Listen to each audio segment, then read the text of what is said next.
Hi, welcome to the 10th and last video on the area formula.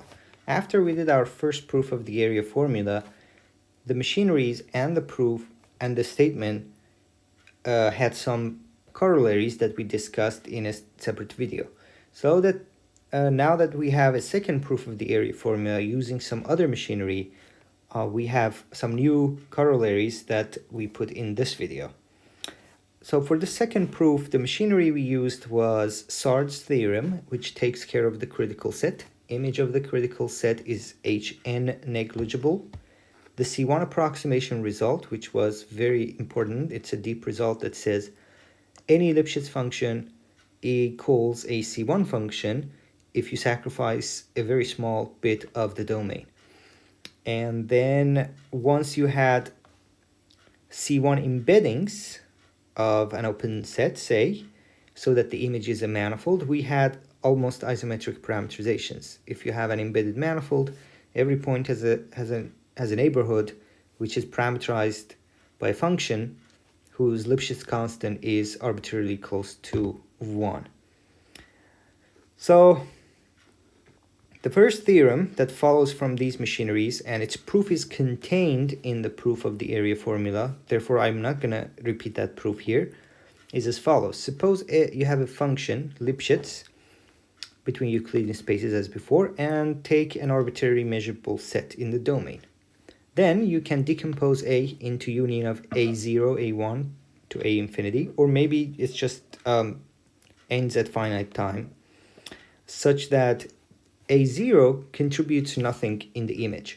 A0 itself could be positive measure. It could even be all of A. But its image does not contribute any measure, Hn measure. This A0, if you recall, it contains the bad set of points where f may not even be differentiable, plus the critical set, the part of A where rank is less than n. And the other AIs have the nicer feature that there is an open neighborhood of AI, and there is a C1 function on UI, such that f agrees with gi on that AI, and g restricted to UI is an embedding. It's injective, and the rank of the derivative of g x equals n for every x in UI. So in other words, all of this is guaranteeing that gi of UI is an embedded C1 submanifold of dimension n, of course. And these GIs are one particular parameterization of that manifold. So a corollary of this theorem is that if S, a subset of Rm, is Hn rectifiable, countably rectifiable, also some texts call it. Okay, with that, it means we've never rigorously defined this, but I plan to do a whole bunch of videos on just rectifiable sets, where we will repeat some of these facts and results, plus we will rigorously prove things. But for the definition, it's just Hn rectifiable is a countable union of images of Lipschitz maps plus a possible Hn null set.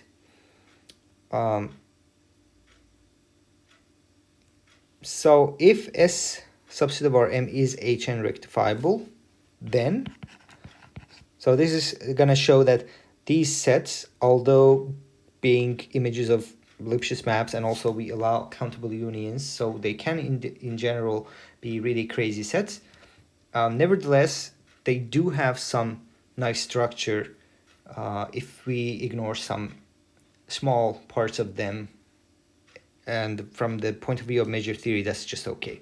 So if S is an Hn rectifiable set, then S is a subset of some ti, I from 0 to infinity, where hn of t0 is 0. So that's a bad part of this set about which we can do nothing. For example, it could be a discrete set of points, finite or countably many. There's nothing nice you can do about them. They're never n-dimensional or anything. And so the other parts are nice. So for every I, ti is sitting inside mi, where mi is an embedded C1 submanifold of dimension n. So this is saying that after you ignore a null set from S, the rest are pieces of C1 submanifolds. So they are really the manifolds, the smooth manifolds of the geometric measure theory world. They're as nice as it can get from point of geometric measure theory. Whatever you want to do on objects in geometric measure theory, you are willing to ignore null sets, and this T0 is that part that you ignore, and the rest is just as nice. So an implication of this will be that you can do basically whatever you could do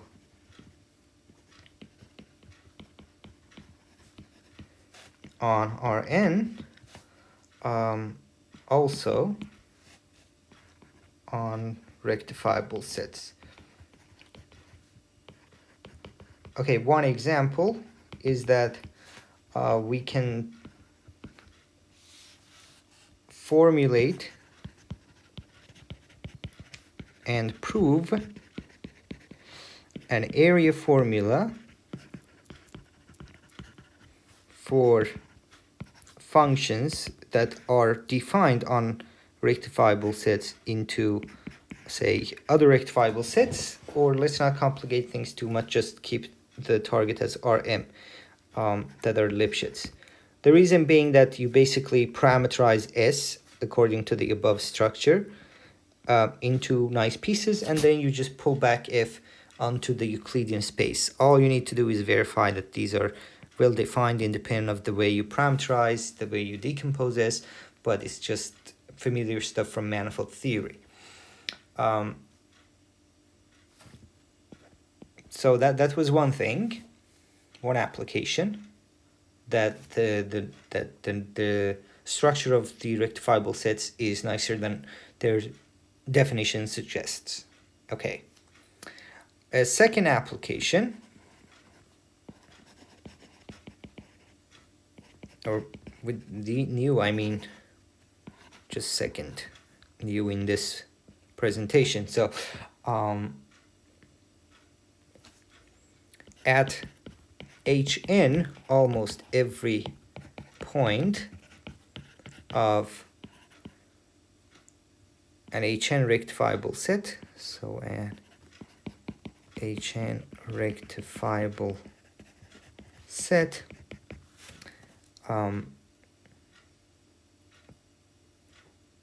the so-called approximate tangent space is well defined.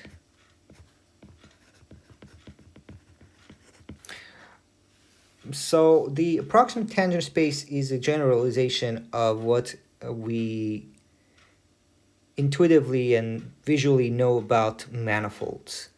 So if you are a nice smooth manifold, then at every point there is a notion of an affine space which approximates that space. So this whose dimension agrees with the dimension of the manifold. The approximate tangent space is a necessary weakening of this notion. To show the necessity, if you can imagine, for example, inside R2, having say a very nice line segment. I want to avoid that. So, and it's one-dimensional, so H1 rectifiable definitely. But because of the way rectifiability is defined, you can add a countable dense subset of R2 to it. So you can have this line segment and union a dense countable set of points in R2. And with the manifold notion of tangent space, no point will have a tangent in that sense because, well, the only candidate is this, but it will have so much dust around it. So you must weaken the notion of tangent space a little bit to be able to get rid of that dust around it. And you are able to get rid of that because they form a zero measure set. They are negligible. So this dense countable set has H1 measure 0 anyway because it's countable. So that basically you ignore that set and then now you have a tangent space. So why do I put it as an application of the previous thing? It's because of the way this is proven in Simon's book. I will talk about the standard textbook for geometric measure theory and these stuff in a separate video because there's a long list and I want to go into further details about them and compare them to one another. But what one proves in that the way Simon proves this result there is that they actually show that at Hn almost every x in this manifold, this approximate tangent space at x2, the rectifiable set, actually is the tangent space at x to this manifold which contained part of S, where x belongs to, so remember we decomposed S into parts, Ti, where Ti belonged to Mi. T0 has 0 measure, so we don't even need to consider that. So I bigger than or equal to 1. And this is something, of course, we would expect, right? So if that part of it there. Okay, because again, I said I will talk about rectifiable sets in more detail and with more precise statements. I intentionally actually avoided writing down statements because there could be technicalities in these claims. For example, finiteness of or local finiteness of the measure. As I have put it here, there are counterexamples, but I'm not presenting any precise theorem there, just showing you how the ideas from proof with more extra work obviously give some deeper results in geometric measure theory. So that was my second application, and my third application and the last one is quite interesting, again from Simon's book. And that goes as follows. So first we need to define purely unrectifiable sets. So a set in Rm is purely Hn unrectifiable or just unrectifiable if it contains no Hn rectifiable subsets with positive Hn measure. Of course, it does contain rectifiable subsets, just a singleton, but the problem is that there is no such subset with positive measure. That means no significant part of this set is actually a Lipschitz image of some set from Rn. Okay, these are some interesting objects in geometric measure theory. They can themselves have positive measure. That's the whole point. If actually Hn of S was 0, that would be by definition Hn rectifiable. So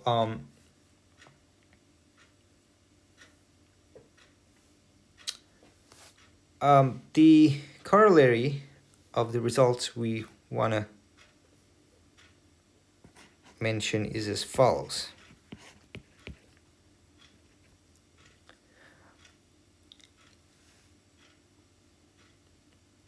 Okay, so for maybe some notation before that. Okay, so for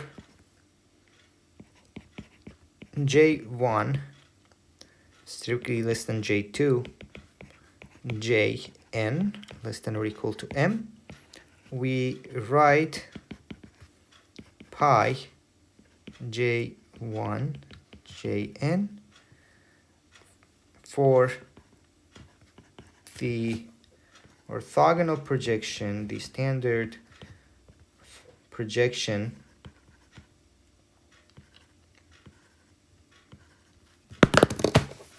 okay, so my pen projection from Rm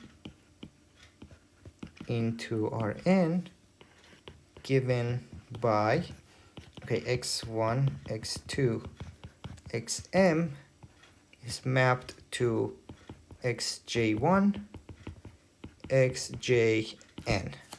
Okay.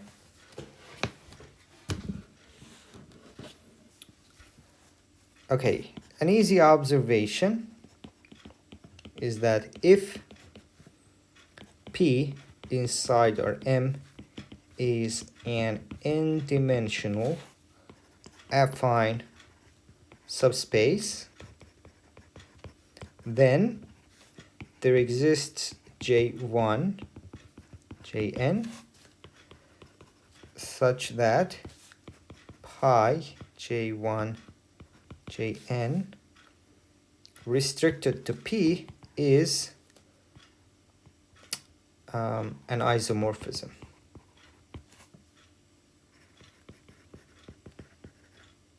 It has an inverse and it's by Lipschitz, so in particular a by Lipschitz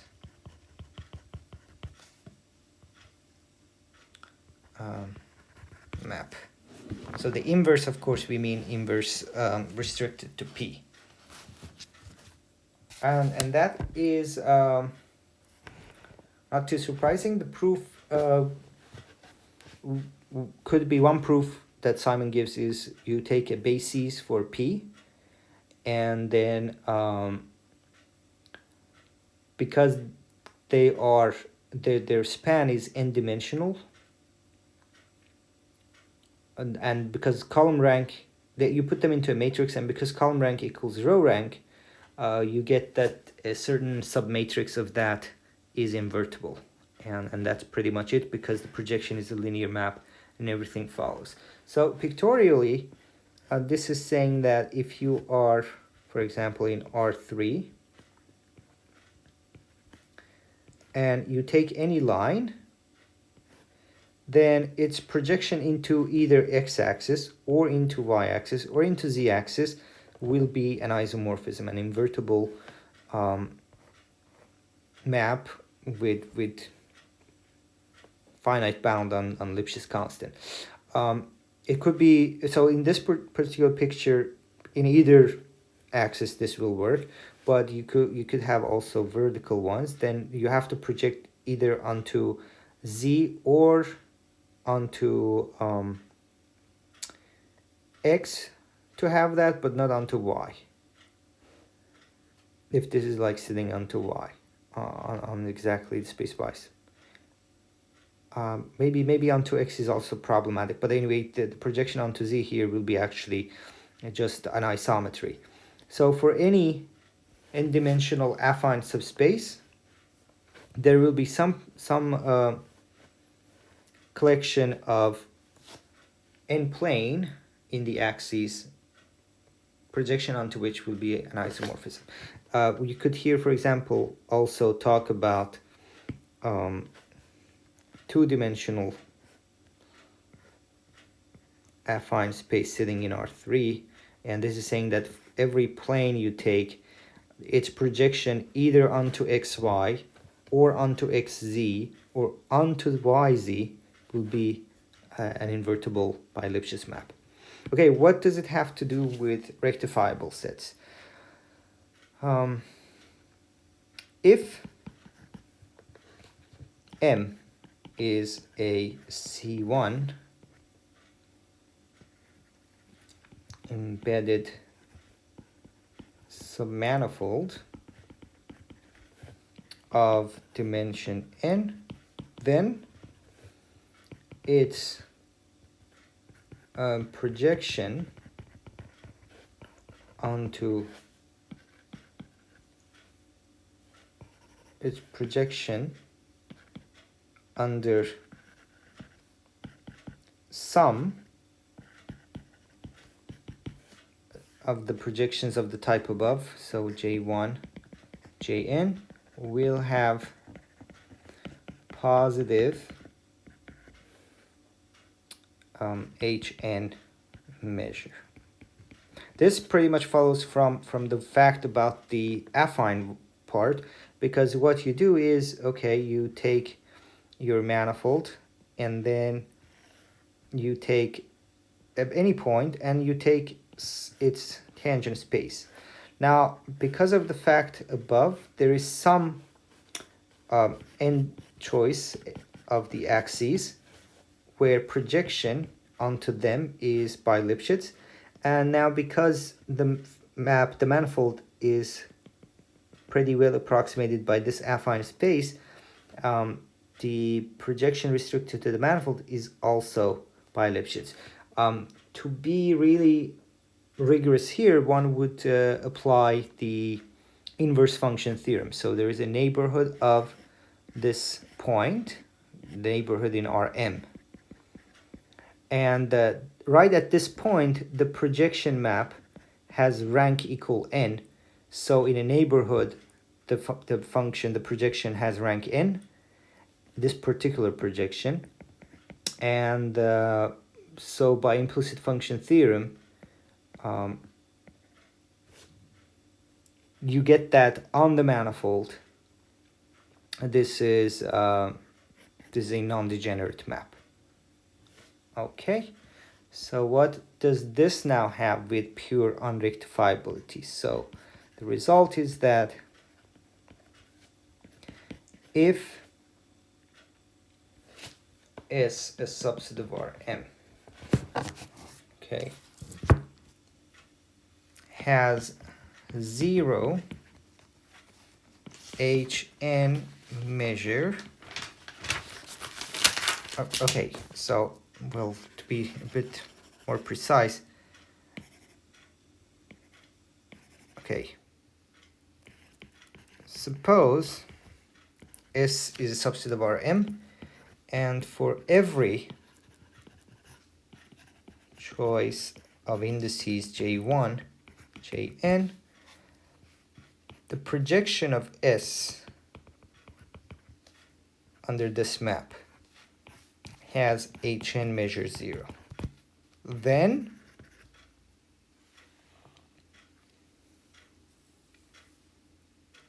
S is purely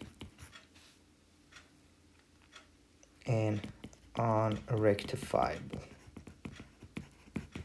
Okay, how does this follow from the machinery we have? It's a proof by contradiction. If S had a rectifiable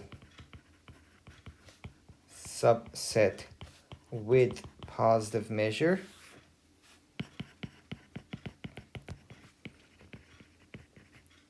then there would be, from all the things above that we've discussed, some T subset of S such that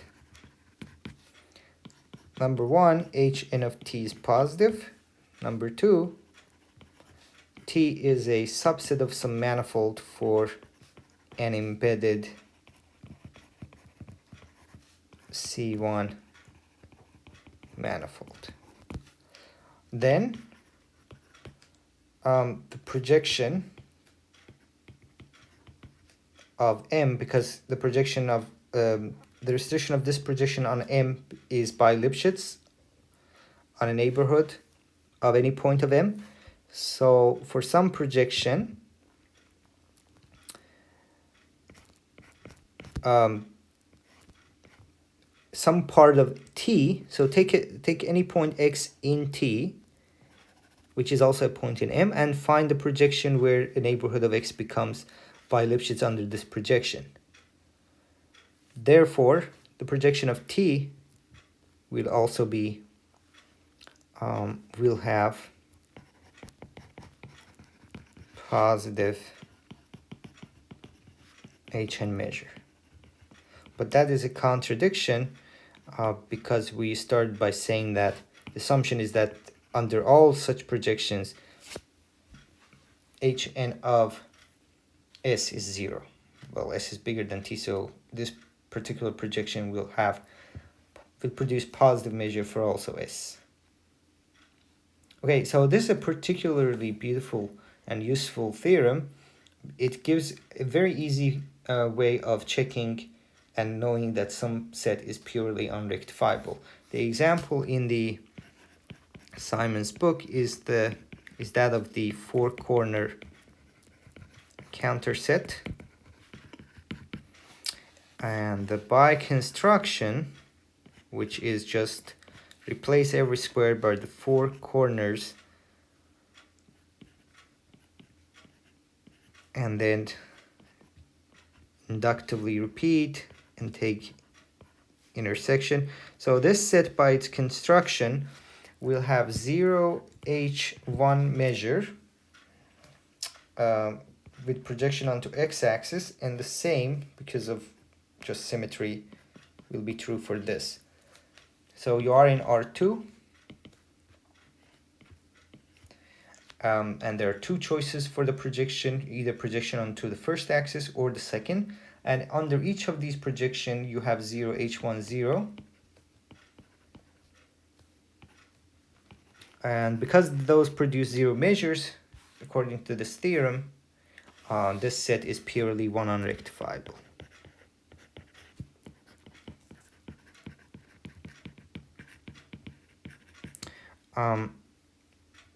There are some directions, projection onto which actually is a line segment. If in particular, if you take y equal 1/2 of x, the projection of the Cantor set actually fills a whole segment. So this is